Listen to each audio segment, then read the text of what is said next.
Welcome dancers, welcome friends. My name is Rachel. I'm from RachelBellyDances.com, and I was having a conversation at the end of one of my classes with my students this last week, and it was about injury, pain and injury that happened during class. And I had a few things to say about this that I wasn't able to get into during class, so I wanted to make sure to give you guys 4 pointers for what to do when you get pain, injury, or you're trying to heal an injury, or if you have stiffness that comes up during your class.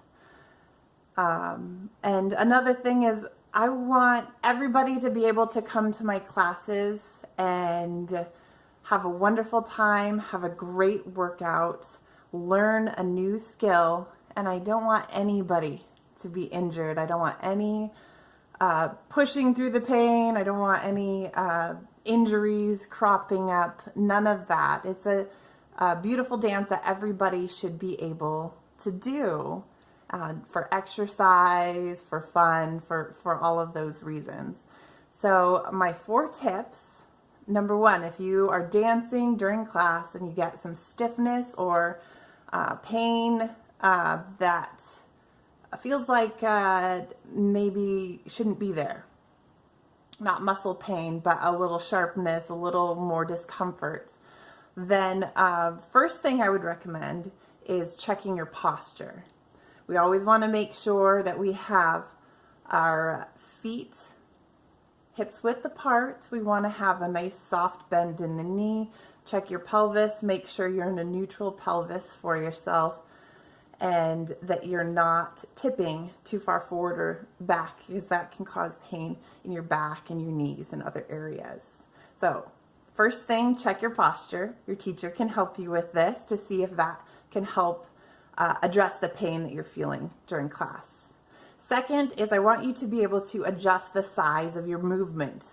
If big is painful, then take it small, and maybe start small to see if you can slowly get your body adjusted, a little more flexible. Maybe eventually you'll be able to go larger over a period of time.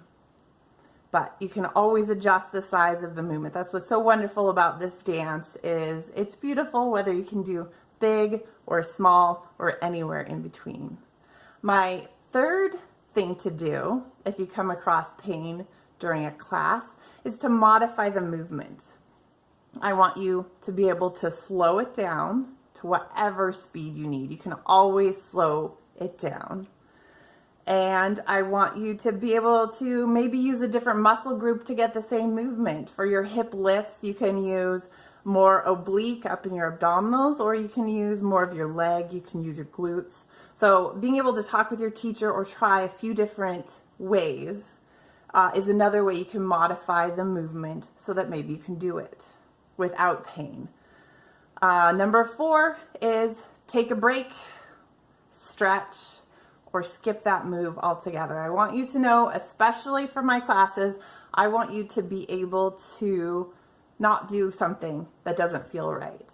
I want you to be able to stop, take a break, maybe do a little stretching, and then rejoin when we move on to another move.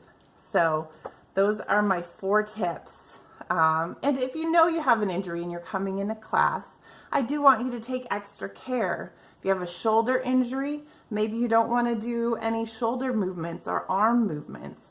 If you have a knee injury, maybe we need to focus more on other areas of your body for dancing. And I want you to know that coming into class, and I want to help you modify so that you can be successful, that you can have a wonderful time. Because my goal is for every single person to be able to dance, any person. I have some teenagers in my class, and I have an 86-year-old woman who just comes and dances and has a wonderful time. So the moral of this video is, we want to live to dance another day. I want to be able to dance in my 60s, in my 70s, in my 80s. So I follow these tips myself, And also, there is a number of routines that I do, some exercises, some stretches, things that I do to keep my body in great shape so that I can keep dancing for you, so that I can keep teaching for you. So if you are interested in another video that tells you what I do, how many times a week to keep myself in great shape for dancing in life, let me know. But remember, live to dance another day. I want you to be able to dance as long as possible. That means making some modifications to allow us to continue, to be able to continue even if we can't do all of the things quite the way that we would love to. So thank you guys so much. I will see you in class and in my next video.